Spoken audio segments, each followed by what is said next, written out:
Olá! Sejam bem-vindos ao audiobook Ressoar Páginas da Vida, aonde cada capítulo que lemos será comentado e estudado aqui com vocês. Mas antes de começar esse capítulo, vou te pedir para que se inscreva aqui no canal e ative o sininho para notificações. Agora, fique com a leitura deste livro. Olá! Chegamos ao capítulo 11 do livro de Lisa Bevere. Eu, meu pavio curto e Deus. Minha voz ainda está um pouquinho rouca, mas graças a Deus está saindo melhor. O tempo tem ficado muito seco, né? E tá tendo tantas queimadas que, por conta da rinite mesmo, eu tava sem voz, ou com a voz bem rouca. Então eu peço desculpa pela voz, mas já está melhor, graças a Deus. O capítulo 11 desse livro maravilhoso que estamos lendo chama Pare antes que a coisa toda saia do controle. Não seria ótimo se houvesse uma forma de evitar todo tipo de conflito intenso? Isso eliminaria ou reduziria consideravelmente o tempo que gastamos confessando os pecados que cometemos com a nossa boca. Se encontrarmos a fonte da contenda, poderemos evitar que ela se intensifique na nossa vida. O conflito interior. Tiago perguntou: de onde vêm as guerras e contendas que há entre vocês? Não vêm das paixões que guerreiam dentro de vocês? Tiago 4:1. Mas, uma vez, parece haver aqui um problema interior, uma batalha entre desejos travados em nosso íntimo. Ele prossegue: vocês cobiçam coisas que não têm, matam e invejam, mas não conseguem obter o que desejam. Vocês vivem a lutar e a fazer guerras. Não têm porque não pedem. Tiago 4:2. É possível que essa não seja uma batalha nova. Talvez seja a persistência de sintomas de outra luta. E isso se parece muito com o conflito de Caim e Abel. É inevitável que esse tipo de conflito aconteça quando fazemos de outras pessoas a nossa fonte de previsão. Se elas são a fonte, também podem reter aquilo de que precisamos. Se cremos que os outros seres humanos provêm desenvolvimento e segurança, ficamos apreensivas e iradas quando não estamos no controle. Tiago mostra aos seus ouvintes o motivo pelo qual há guerras e contendas entre eles, quando, em vez de brigar, poderiam voltar os olhos para o céu e buscar a sabedoria de Deus. Quando podem, não recebem, pois pedem por motivos errados para gastar com seus prazeres, declarou Tiago, capítulo 4, versículo 3. Essas palavras costumavam me deixar confusa.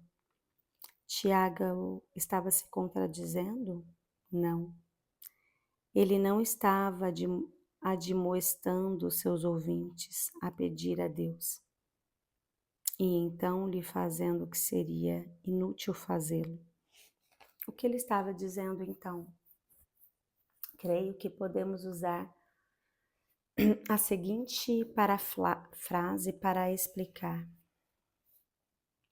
Vocês sabem por que estão sempre brigando?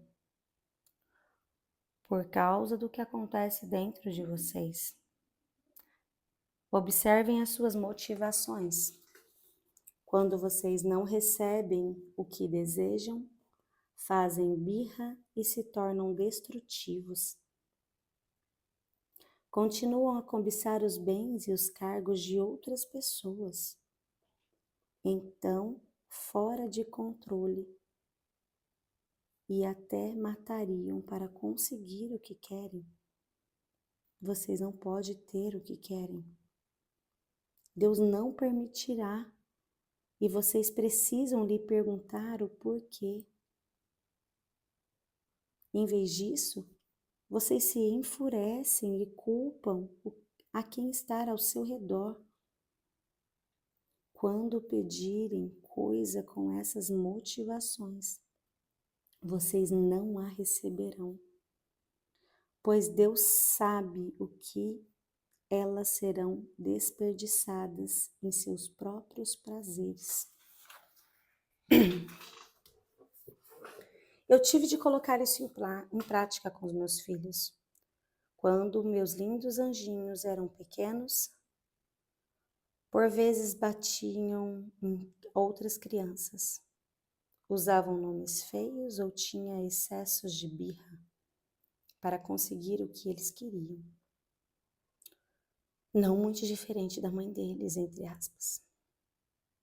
No calor e na intensidade da batalha com uma criança de 2 anos, havia momentos em que parecia mais difícil para todas as partes envolvidas simplesmente lhe dar o que ela queria. Deixamos que a criança vencesse a batalha na esperança de que, mais adiante, nós venceríamos a guerra. Talvez até fosse possível, mas apenas com grande dificuldade e com muito mais sofrimento do que no confronto inicial. Recompensar o mau comportamento é algo que, ao final, sempre se volta contra nós. Em última análise, não estamos ajudando a criança, mas prestando um desserviço. Deus é o nosso Pai Celestial, o mais sábio de todos os pais. Ele sabe quando uma coisa desejada colocará o nosso caráter em risco. Preciso confessar que houve ocasião em que tive acessos de birra para tentar conseguir o que eu queria. Resmunguei e me queixei. Deus, porque eles têm e eu não? E com isso, mostrei a minha cobiça, ou batia o pé e exigia isso ou aquilo. Em outras ocasiões, foram questões interpessoais. Deus, o Senhor sabe que eu estou certa e eles estão errados. Diga ou mostre a eles que eu estou com a razão. Essa atitude era especialmente conivente nas discussões com meu marido e até com outros cristãos. Eu imaginava Deus interrompendo o momento devocional dessas pessoas para lhe dizer como eu estava certa. Claro que essas orações egoístas e interesseiras nunca foram atendidas por Deus. No entanto, ao amadurecer e ter a coragem de colocar a mim mesma e as outras pessoas nas mãos de Deus, descobri que a justiça de Deus e não a minha prevaleceu. Com frequência, recebi a oportunidade singular de enxergar a mim mesma pela perspectiva de outra pessoa e descobri que as motivações que eu considerava tão puras, na verdade, não eram. Convém lembrar que podemos estar certas e ao mesmo tempo podemos estar erradas. Há outros motivos pelos quais as nossas orações não são respondidas. E um deles é o quanto há de conflitos não resolvidos. Conflitos não resolvidos. Portanto, se você tiver apresentado sua oferta diante do altar e ali lembrar de que seu irmão tem algo contra você, deixe a sua oferta ali diante do altar e vá primeiro se reconciliar com seu irmão. Depois volte e apresente a sua oferta. Mateus 5, do 23 e 24. Quando o templo ainda não tinha sido destruído, as pessoas apresentavam as ofertas diante do altar. Era um momento de reflexão e introspecção dentro do templo. A oferta era um animal sem defeito que cobria a iniquidade da vida do ofertante. De modo semelhante, dirigimo-nos ao nosso Pai em oração e preparamos o nosso coração para apresentar um sacrifício de louvor. Ao sondar os lugares mais profundos da nossa alma, devemos confessar a iniquidade caso ali a encontremos. Se, contudo, nos lembrarmos de um irmão que tenha algo contra nós, Deus diz que devemos fazer uma pausa no processo, deixar a oferta e primeiro procurar o nosso irmão para nos reconciliarmos com ele. Por vezes, é mais fácil falar da resolução do conflito do que praticá-la. Quando o conflito é entre cristãos, pelo menos temos os mesmos referenciais e paradigmas para resolver os problemas. Por vezes, contudo, as pessoas ao nosso redor não querem se reconciliar. O que fazer nesses casos? Certa vez, eu tive essa experiência com uma irmã em Cristo. Sem querer, ofendi uma amiga e senti que se abriu uma brecha entre nós. Sondei meu coração e fui procurá-la. Perguntei se eu tinha feito algo que a havia magoado ou a ofendido. Comentei que tinha consciência de que muitas vezes eu ofendi outras pessoas sem me dar conta disso. E lhe assegurei que não desejava continuar agindo dessa maneira. Ela disse que eu não tinha feito nada de errado, mas a distância entre nós se manteve. Comprei um presente para ela e deixei um bilhete pedindo perdão novamente. Mas não tive nenhuma resposta. Voltei a procurá-la pessoalmente.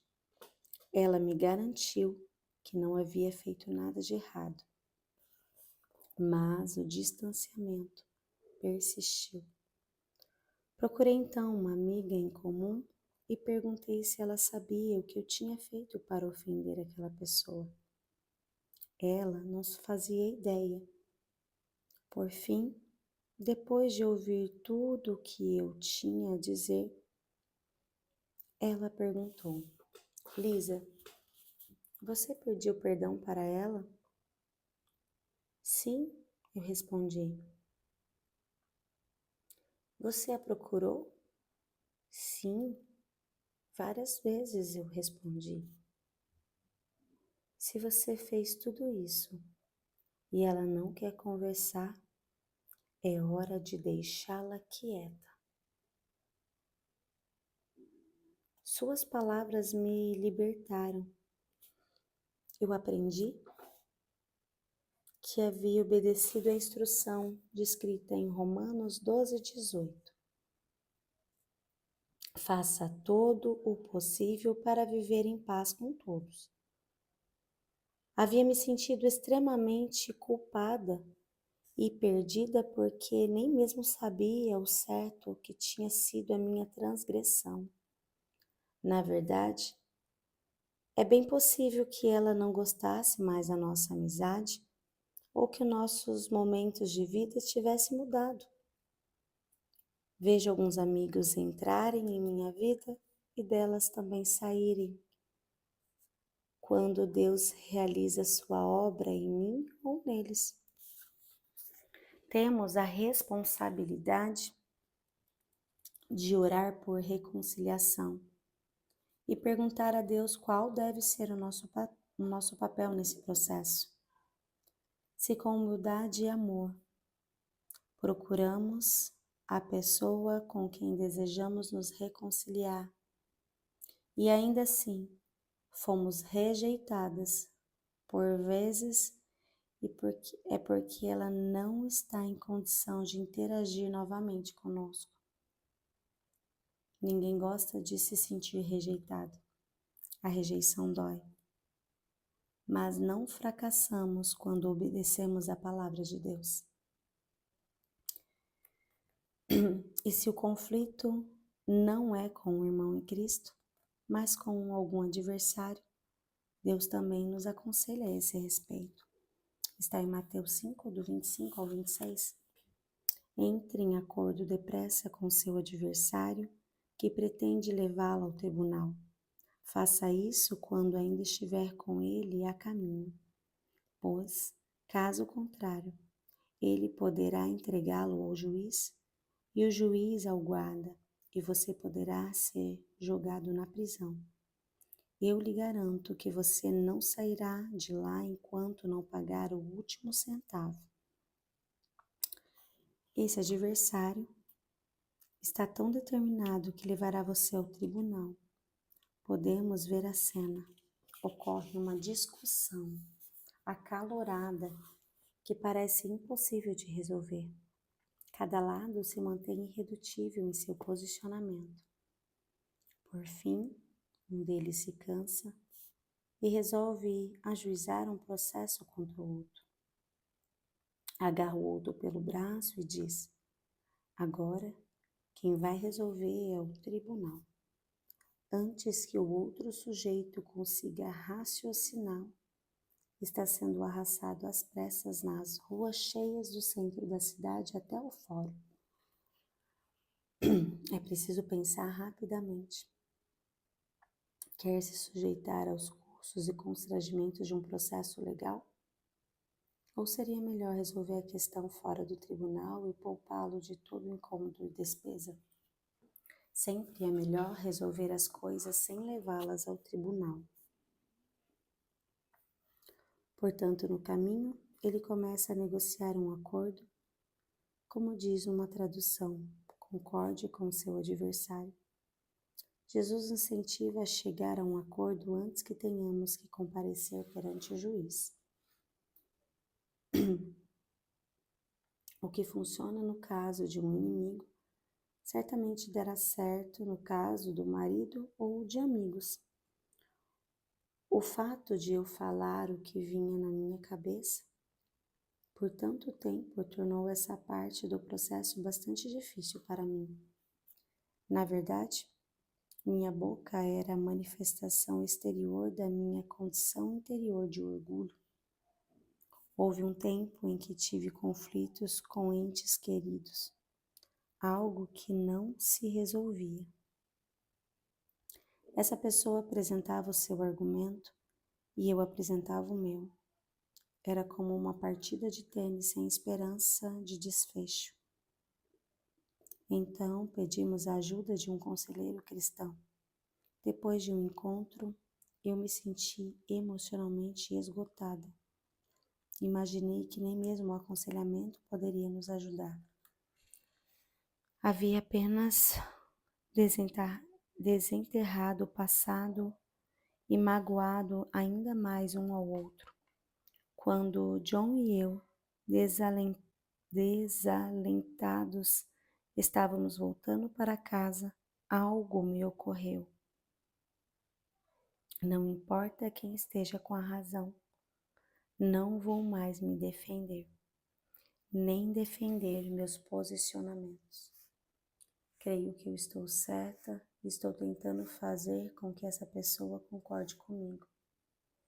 Isso não vai acontecer, mas eu amo essa pessoa, e certa ou errada,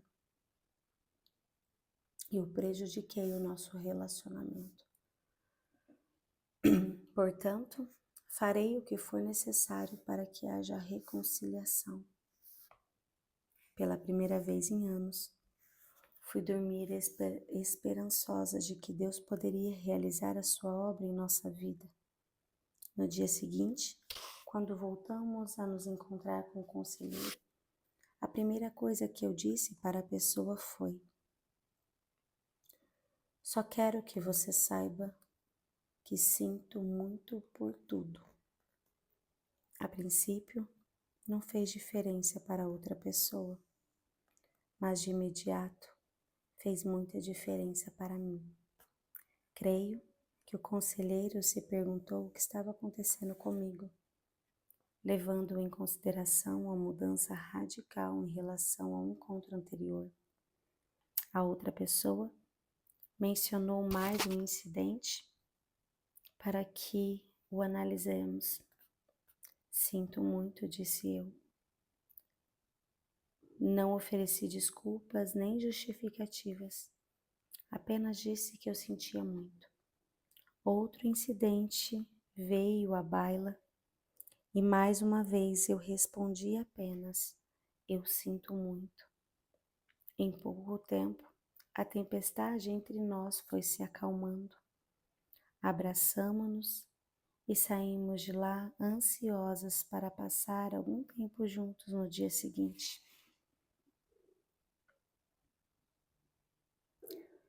Deus é fiel à sua palavra quando nos sujeitamos a ela e andamos em conformidade com ela.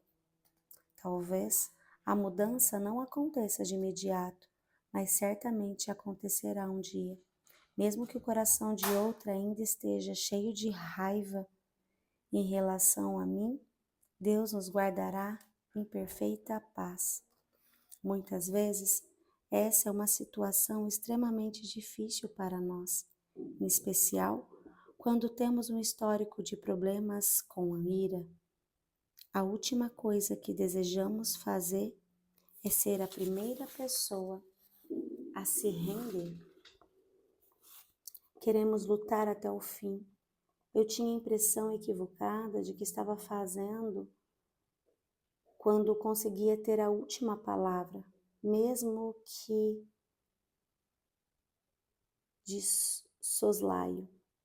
Eu pensava que quem vencia era aquele que acertava mais golpes, mas eu estava totalmente errada. Jamais vencemos quando não temos o controle da nossa boca, o que, aliás, é algo fundamental. O poder da língua. Tiago 3, versículo 2 diz assim: todos tropeçamos de muitas maneiras. Se alguém não tropeçar no falar, tal homem é perfeito, sendo também capaz de dominar todo o seu corpo. É nesse ponto que nossa capacidade de verbalizar nossos pensamentos apresenta desvantagem. Aquilo que eu digo é, sem sombra de dúvida, um desafio constante para mim. Estou muito longe de ser uma mulher perfeita, que exerce firme o domínio próprio sobre o corpo. Felizmente, porém, pela graça de Deus, eu fiz um grande progresso. Em vez de pular esse versículo como eu costumava fazer, uso-o como halteres para me exercitar. Em seguida, Tiago ilustra de modo bastante detalhado a importância de dominar a própria língua. Quando colocamos freios na boca do cavalo para que ele nos obedeça, podemos controlar o animal todo. Tomem também como exemplo os navios, embora sejam tão grandes e impelidos por fortes ventos, são dirigidos por um pequeno leme, conforme a vontade do piloto. Semelhantemente, a língua é um pequeno órgão do corpo, mas se vangloria de grandes coisas. Vejam como um grande bosque é incendiado por uma simples fagulha. Tiago 3, do 3 ao 5. Tiago apresenta algumas imagens vividas. Primeiro temos o cavalo, que é bem maior e mais forte do que o homem, mas pode ser conduzido ou detido pelo freio da sua boca. Pensei em mais de uma ocasião que essa seria uma excelente invenção para os seres humanos também. Fecha aspas. Em seguida, temos um enorme navio que corta os mares, mas é dirigido por um pequeno leme, controlado pelo piloto. Temos também a língua que, embora seja comparativamente pequena, dirige o curso da nossa vida. E uma pequena fagulha capaz de destruir um grande bosque. Assim também a língua é um fogo. É um mundo de iniquidade colocado entre os membros do nosso corpo, contamina a pessoa por inteiro. Incendeia todo o curso da sua vida, sendo ela mesma incendiada pelo inferno. Tiago 3,6.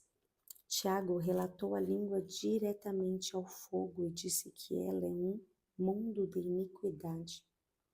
Entre os membros do corpo, tem o potencial de nos contaminar por inteiro e nos fazer trilhar o caminho da destruição.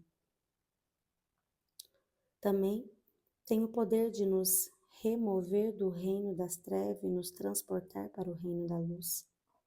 Se você confessar com a sua boca que Jesus é o Senhor e crer em seu coração que Deus ressuscitou dentre os mortos, será salvo. Pois com o coração se crê para a justiça e com a boca se confessa para a salvação. Romanos 10, do 9 ao 10. A mesma coisa que nos coloca em apuro, também pode nos tirar dele. A língua tem o poder sobre a vida e sobre a morte. Os que gostam de usá-la comerão do seu fruto. Provérbios 18, 21.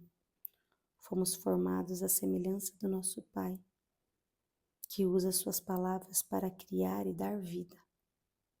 Isso significa que devemos escolher abençoar as outras pessoas com palavras em vez de sujeitá-las. Somos chamados a ser perfeitas como Ele é perfeito. Ele não exige perfeição física. A chave é aquilo que falamos. Quando colocamos um freio na língua, conseguimos controlar todo o nosso ser e sujeitá-lo à palavra da verdade.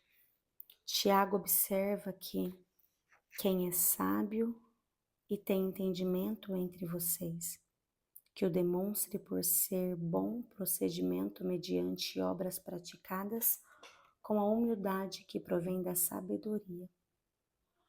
É preciso termos humildade para permanecermos caladas quando o nosso maior desejo é de nos defender. É preciso termos humildade para retribuir com bondade um ato de uma pessoa traiçoeira. Nossa vida seguirá nossa boca. Em geral, não são as coisas públicas, mas as coisas privadas que nos colocam em apuros. Na verdade, porém, não existem segredos. Isso significa que jamais devemos falar o que falar e que devemos viver em estado de medo constante? Não.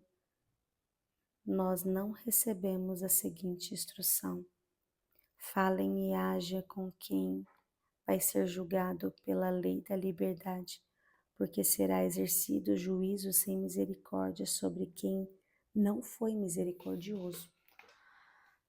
A misericórdia triunfa sobre o juízo. Temos aqui mais uma vez o princípio da medida. A medida que usarmos para as outras pessoas será usada em relação a nós. Essa é a ordem da lei que dá liberdade. Quem executa julgamento sem misericórdia, colhe julgamento sem misericórdia.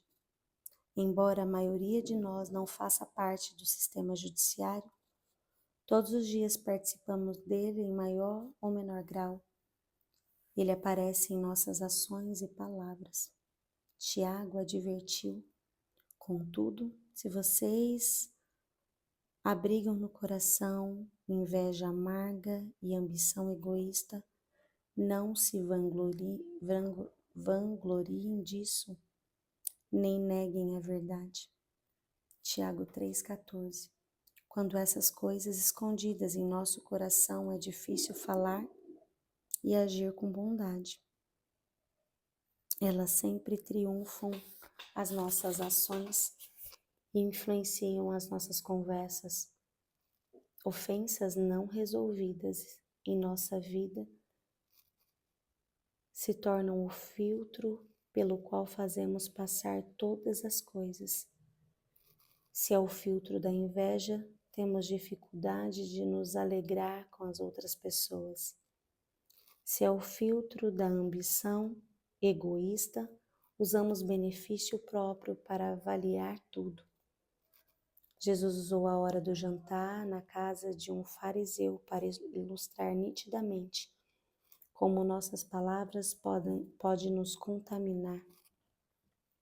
Os líderes religiosos estavam indignados porque os discípulos de Jesus não haviam se purificado conforme a tradição dos anciões. Não tinham lavado as mãos antes de comer. Em minha casa, considero essa tradição boa e necessária. Sabê-la que o que passou pelas mãos de 4 meninos ao longo do dia, eu faço lavarem as mãos. Jerusalém, centro de várias culturas, um lugar cheio de animais e moscas e com pouco saneamento, não era uma cidade conhecida pela limpeza. Era muito diferente da cidade de hoje. Era importante, portanto, que as pessoas lavassem as mãos antes das refeições.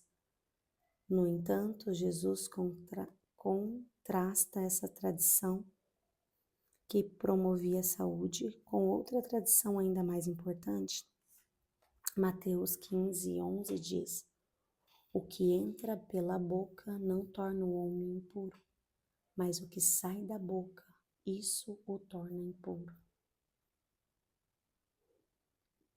Mãos sujas contaminam os alimentos, mas, em última análise, não é esse tipo de contaminação que provoca a morte. Essa repreensão ofendeu terrivelmente os fariseus. Eles eram especialistas na aparência exterior da limpeza. Mais tarde, Jesus explica suas palavras aos discípulos. Não percebem o que entra pela boca vai para o estômago e mais tarde é expelido? As coisas que saem da boca vêm do coração, e essas que tornam o homem impuro. Mateus 15, dos 17 ao 18. Título: Questões do coração.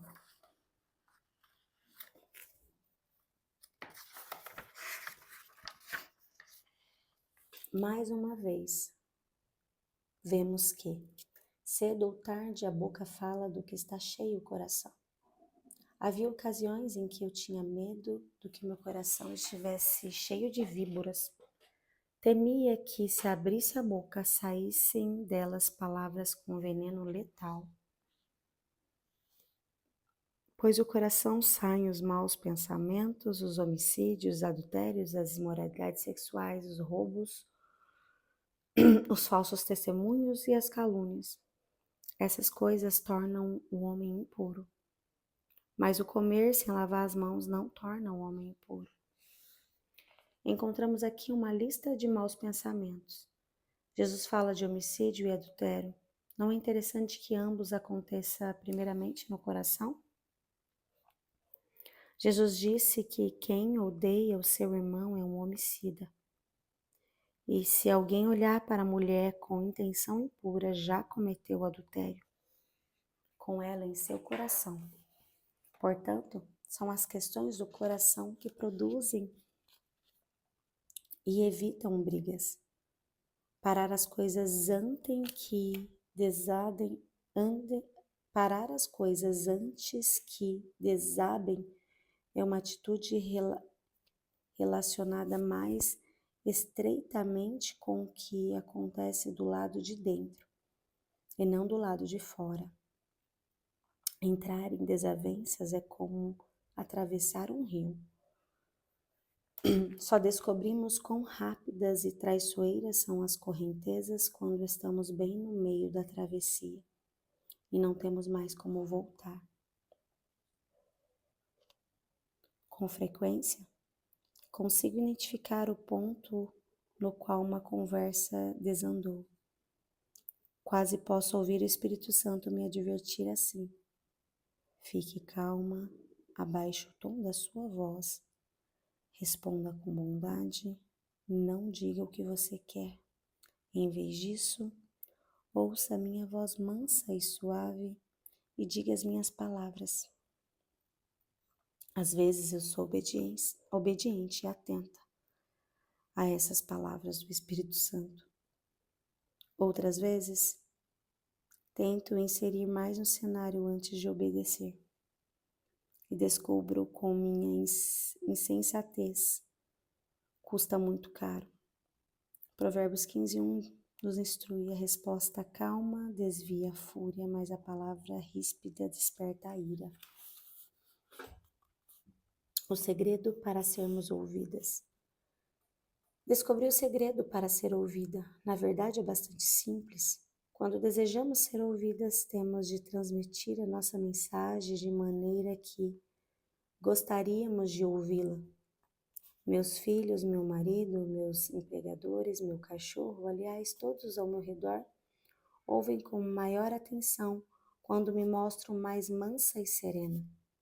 Sei que prefiro que os outros falem comigo em tom gentil e respeitoso. Consigo ouvir muito melhor quando não gritam comigo. Não é o volume ou a repetição de palavras que chamam a atenção e obtenho o respeito e o compromisso alheio. É o peso daquilo que dizemos e o tom que falamos. Ninguém leva a sério uma pessoa que está dando chiliques. Talvez saiam do caminho por um instante, mas isso terá um preço depois. Perdemos a calma e levantamos o tom de voz por vários motivos. Eis alguns deles. Temos medo de que não estejamos sendo ouvidas. Gritar produziu resultados no passado. Queremos imitar ou controlar as outras pessoas. Foi o que vivenciamos na nossa infância. Ainda estamos com raiva por causa de uma questão não resolvida. Ou é um mau hábito.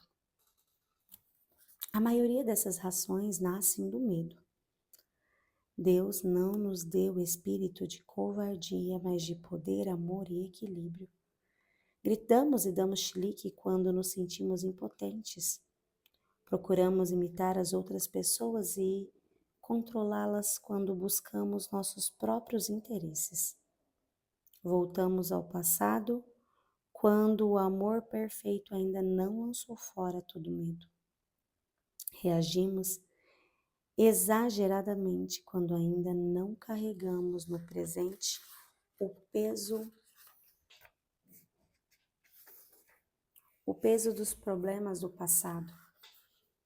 Persistiremos em nossos maus hábitos se não tivermos nossas mentes renovadas conforme a verdade da palavra de Deus. Cedemos às táticas do medo sempre que deixamos de colocar o controle nas mãos de Deus. E em vez disso, tentamos mantê-lo em nossas mãos. Muito tempo atrás, descobri que não importa como as coisas pareçam, eu nunca estou no controle. Posso controlar a mim mesma. Em última análise, porém, Deus está no controle de todas as coisas. Quando nos recusamos a nos render e nos sujeitar à vontade de Deus, mostramos que há incredulidade em nossa vida. A incredulidade encontra a origem de qualquer quebra de confiança que tenhamos em nossos relacionamentos com Deus. Temos medo de que Ele não nos livre ou de que Ele não faça a situação cooperar para o nosso bem. E, portanto, assim como os filhos de Israel à beira da terra prometida, gememos. E quando o nosso cônjuge e filhos, em outras palavras, é quanto a mim mesmo e quanto aos meus entes queridos, mas para que paremos antes que as coisas desabem, temos que confessar toda e qualquer área de incredulidade e entregá-la para Deus. Temos de tornar o nosso coração a firme decisão de crer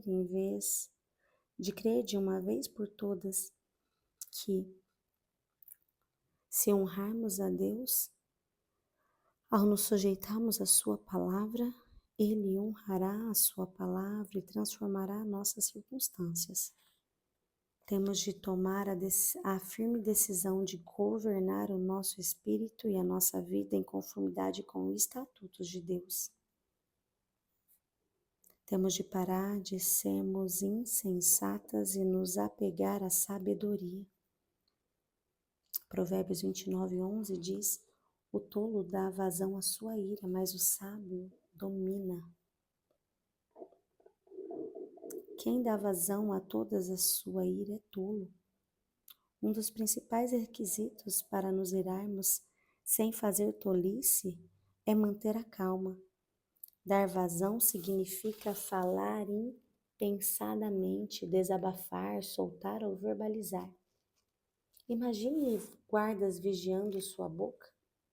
Eles estão ali para garantir que algumas palavras nunca passem por seus lábios. A pessoa sábia tem os mesmos sentimentos, as mesmas palavras que clamam insistentemente para ser expressas, mas ela se guarda e ela está no controle e não fora do controle. Provérbios 10, 19 e 20 diz: quando são muitas palavras, o pecado está presente, mas quem controla a língua é sensato. A língua dos justos é prata escolhida, mas o coração dos ímpios quase não tem valor. Quando damos vazão à ira, geralmente usamos uma porção de palavras negativas. A mulher sábia pode falar, deseja falar, mas exerce o domínio sobre as suas palavras. Quando a pessoa justa fala, usa palavras cuidadosamente escolhidas, palavras que têm valor, e não palavras inconsequentes e prejudiciais. Observe mais uma vez o paralelo traçado entre a língua e o coração. Língua descontrolada, coração perverso. Língua controlada, coração sábio. Há mais um passo que temos de dar. Língua descontrolada, coração perverso. Língua controlada, coração sábio. Anote isso para não esquecer. Escolha ignorar as ofensas. A sabedoria do homem lhe dá paciência. Sua glória é ignorar as ofensas. Provérbios 19:11. Vemos aqui também que as pessoas tardia para se irar é tardia para falar e, portanto, tardia para pecar.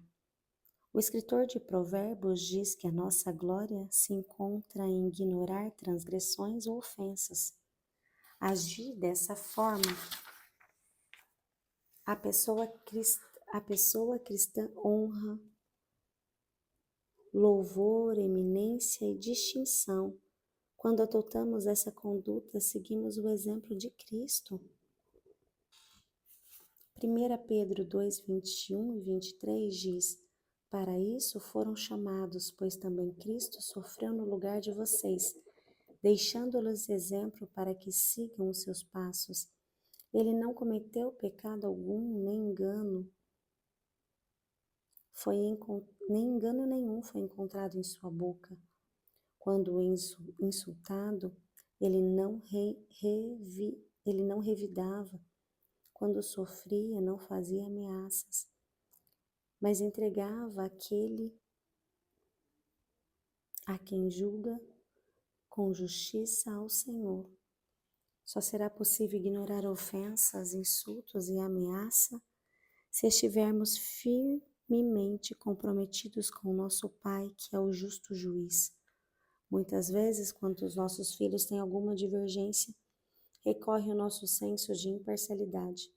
Um deles diz: ele não está fazendo as tarefas domésticas deles, ou ele passou tempo demais no computador. Evidentemente, seu desejo é que, primeiro, sua causa seja ouvida e, de preferência, que seu desejo seja atendido e, em segundo lugar, que a justiça seja feita. John e eu costumávamos intervir e arbitrar da melhor maneira possível, mas muitas vezes nossos filhos não consideram justas nossas decisões. Quando isso acontece, existe o perigo que deles próprios tomarem as providências. Não estou falando de resolução de conflitos, algo que incentivamos. Estou falando de vingança por supostas ofensas. Por que você bateu no seu irmão? Porque você conhece bem a lista das razões. Quando dizemos que eles devem apresentar o problema a nós, em vez de bater no irmão, não é raro ouvirmos: mas da última vez vocês não fizeram nada. Traduzindo, não gostei da forma que vocês lidaram com a situação da última vez e, portanto, não vou arriscar dessa vez e eu mesmo vou resolvê-lo. De certa forma, eles estavam pensando assim. John e eu somos os primeiros a reconhecer que cometemos erros como os pais, mas, felizmente, Deus não erra. Ele é justo e perfeito juiz. Seu veredito e sua sentença talvez não venha no tempo e da forma que gostaríamos, mas seus caminhos são perfeitos, enquanto os nossos são falhos. Quando ignoramos uma ofensa, somos como crianças confiantes que dizem: Pai, eu sei que posso confiar no Senhor, esse problema é grande e aflitivo demais para mim. Não vou revidá-lo. Em vez disso, coloco a situação aos teus pés e perdoo o meu ofensor. Agir desse modo é sinal de nobreza. É imitar e seguir o Filho de Deus em nossa vida. Jesus disse aos seus discípulos: se seu irmão pecar contra você, você